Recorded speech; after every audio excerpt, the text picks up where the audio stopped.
Gentleman yields back. Chair recognizes Ms. Lee for 5 minutes. Thank you, Mr. Chairman, and thank you all for your testimony. Customs and Border Patrol plays an important role in our national security, and we appreciate that fentanyl and other threats to our country are being addressed. But fentanyl can't be a ubiquitous factor in discussing immigration. So when we say immigrant, different images come to mind for different people. So let's try vulnerable mothers, teenage sons, fathers with their daughters. These are people who are traveling to our southwest border for a host of reasons. Both domestic and international law establish the right to seek safety from governmental prosecution, protection from violence based on gender, ethnicity, or religion, relief from economic instability and poverty, and to escape other catastrophic events. To be clear, irregular migration is not a new phenomenon. We've seen this throughout my lifetime, all of our lifetimes, quite before. But I will remind that the previous administration greatly harmed the lives of migrants while complicating the lives of CBP. There was a Muslim ban. Legal migration was cut, blocking highly skilled migrants from important jobs. Asylum seekers were forced to live in encampments to await court hearings in a wall. We all, in every branch of government, have more work to do to address our immigration system. But there are some clear next steps that we can and must take. We must fund more skilled judges to address the backlog. We must end Title 42. This Trump-era policy will only exacerbate the chaos at the border, and it must be ended.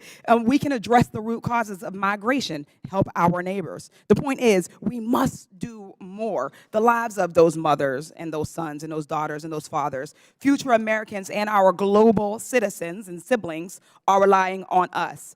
So with that said, Chief Chavez, what did that coordination with local officials and NGOs look like, and what kind of help was provided to immigrants?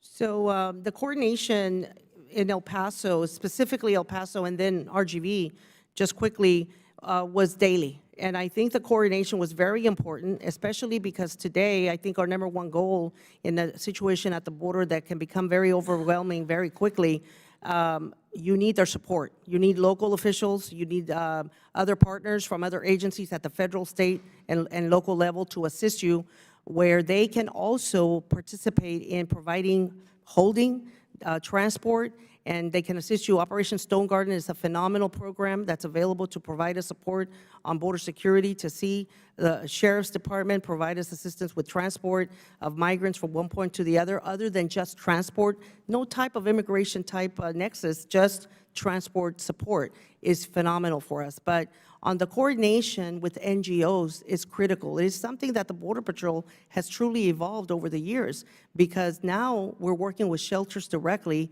with the assistance also of ICE enforcement and removal operations at the table, because they are the long-term detention as well that can also assist us in the liaison with NGOs, faith-based organizations, so that they also have the opportunity to provide shelters for families and also single adults that are amenable to release.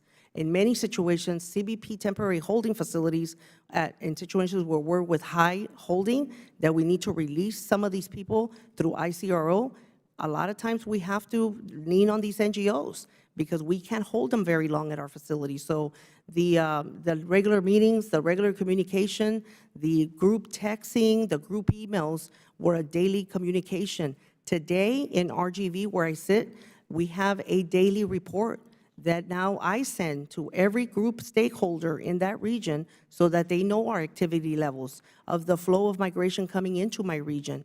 They get to see it just like my people see within the organization. How many type of Mexican nationals crossed yesterday? How many Nicaraguan nationals came across? How many Honduran? They know the top 3 types of nationalities. So it's important for me that our stakeholders have the same situational awareness that I do on the type of populations coming across that border. Thank you, Chief. Chief Mautland, understanding that many migrants are actually asylum seekers fleeing governmental persecution, protection from violence based on gender, ethnicity, or religion. What is your agency doing to help distinguish these people from the narrative of an invasion at the border? Thanks for the question, ma'am. So a few things. One, asylum seekers are fairly rare in the Tucson sector. About 87% of what we see are not people that do not claim fear. I will tell you that certainly the Border Patrol and myself We recognize the law, and the law states that any migrant that's in the United States, regardless of status, has the right to apply for asylum. And I would also say it's important to recognize that the Border Patrol doesn't grant or deny any sort of relief or benefit to anyone. We simply encounter the person. If they do make a claim of fear, then they're put in a different pathway than someone that doesn't make a claim of fear. But ultimately, again, as I've stated many times, that's far beyond what the Border Patrol does. Thank you. I yield back.